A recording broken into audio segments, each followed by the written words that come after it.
G'day guys and gal. Something that makes my job really hard sometimes is that GW will create lore, retcon that lore, but then retcon the retcon so that the old retcon lore is now canon again. You can see where the issue lies with this. That's why it's so hilarious that with a setting that has numerous factions, dozens of sub-factions, with hundreds of characters and countless plots and subplots, you get one thing wrong, which might have just been a retcon 5 years ago, and people will still have the biggest sook about it. I could rant about that for a while, but today's video isn't a rant. It's checking out what the hell this big ass goofy war machine looking dudes are, especially since with the recent Horus Heresy box leak, they are getting remastered, re-released, and made truly canon once again. But that begs the question, what are they? Why do they exist? And other examples of them in the lore. Before we get started, sometimes life isn't all about hard choices. Sometimes you can have the cake and eat it too. No one encapsulates this better than today's sponsor Magic Spoon. A brand that said to itself, with the wonders of modern science, why can't we enjoy those delicious sugary cereals and snacks from our childhood, but without the sugar and hectic calories and all the other diabetes-inducing nastiness? So they created a range of high-protein, low-carb, no-sugar cereals, snack bars and granolas that taste just like how I remember them.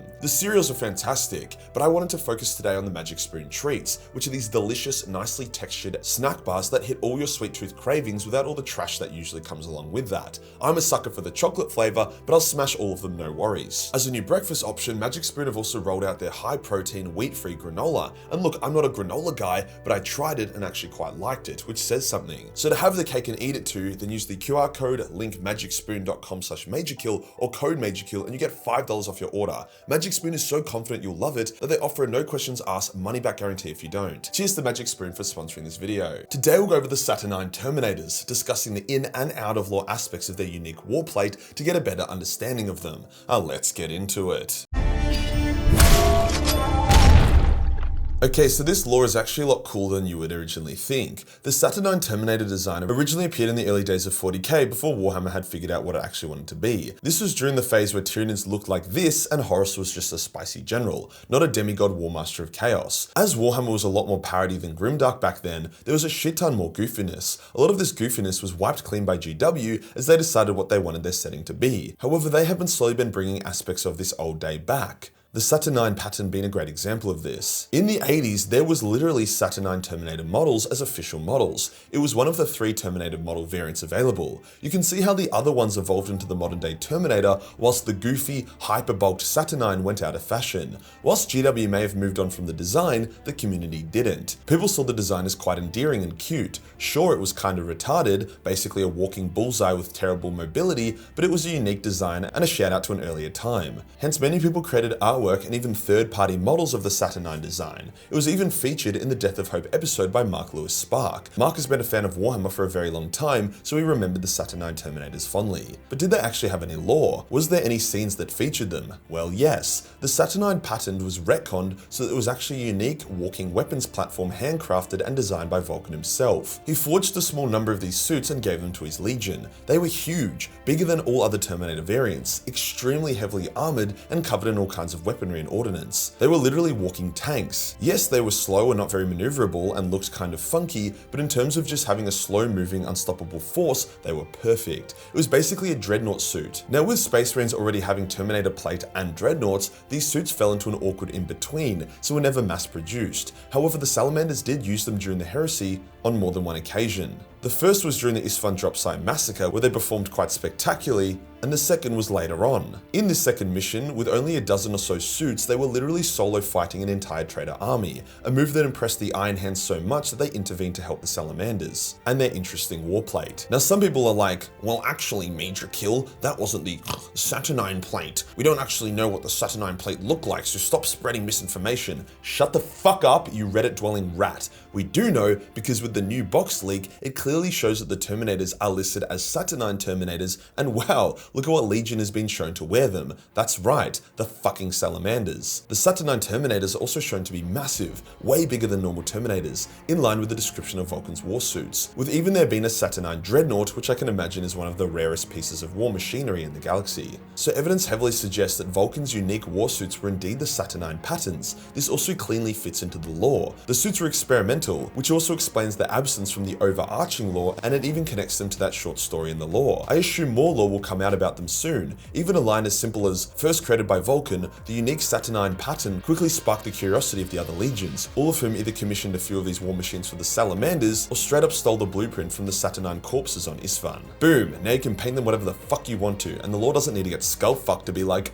actually, there was always an entire company of Saturnine Terminators, and there always has been. I'm just saying it's not a coincidence that the demo Saturnine Terminators on the box art are painted in the colours of the Salamanders. But why are they being brought back at all? It's not like there was much demand for them, yet now they are the poster boys for the next edition of Horus Heresy. Well, the issue with the Horus Heresy tabletop is the lack of diversity. There is only one faction, and that is the Space Marine faction to choose from. Yes, there are tons of cool Horus Heresy character models, and you can really spruce up your armies with add-ons and unique units, so you end up with quite a distinct faction unique to your legion, but there's only so much you can get out of releasing the same model with different power armor variants. The new edition needed to come with genuine new models. The easy side of that is the fact that Mark II armor variants will now be available, with Mark IV, 5, and 6 already being released. However, to actually make the box unique and worth buying, they brought back the Saturnine pattern in all of its remastered glory. It now has multi-layered plate for more maneuverability, big fuck-off mega guns, I mean just look at those plasma guns, my lord. The head is now in a cradle, so could be moved around somewhat, and the iconic shoulder pads, while still huge, now appear somewhat reasonable, like they have some kind of practicality and offer up a lot of protection,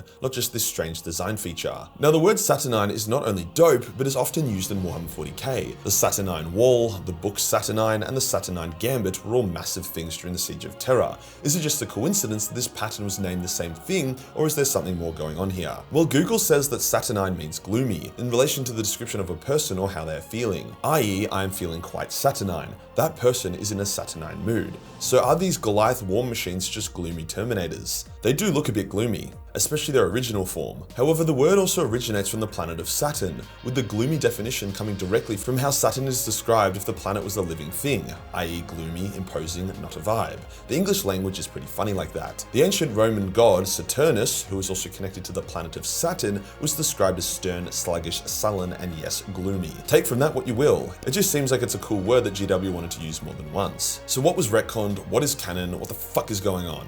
The Saturnine plate has been changed, from the first ever pattern of Terminator armor to now being an advanced, large, and more armed and armored pattern of Terminator armor, developed during the Heresy alongside the Mark VI armor, so it was actually a later addition. What I believe is most likely is that Vulcan's prototype suits were indeed the first Saturnine suits and performed so well that their blueprint was spread to the other legions, thus allowing the other legions to create their own Saturnine armor. After all, in-game, any legion will be able to buy, paint, and fill these suits of armor, so the lore has to support that. More than likely, after the Salamanders demonstrated the power of the Saturnine prototypes when they faced off an entire army with only a handful of suits, word spread and a small select number of suits were created within each legion. It's also said that some of these suits were deployed during the Isfahan dropsite massacre and would have performed very well in that circumstance due to their walking tank vibe. The traders would have taken notes, salvaged the dead war suits, and made their own, whilst the loyalist Salamanders would have shared the blueprints with other loyalist legions. Voila, everyone has Saturnine plates now. Since this is a retcon, it's not going to be completely cleanly slot into the lore. However, it'll slot a lot cleaner than the female Custodes, that's for damn sure. But yeah, we need to give it some leeway. As a quick indulgent side note, for me, the two funniest and jankiest parts about the female Custode retcon was that firstly, they never featured in the lore until now because they were so shit that at no point were they ever worth mentioning or did anything. The second funny point was that every female custodian they've introduced since the retcon has been a gigantic mega bitch,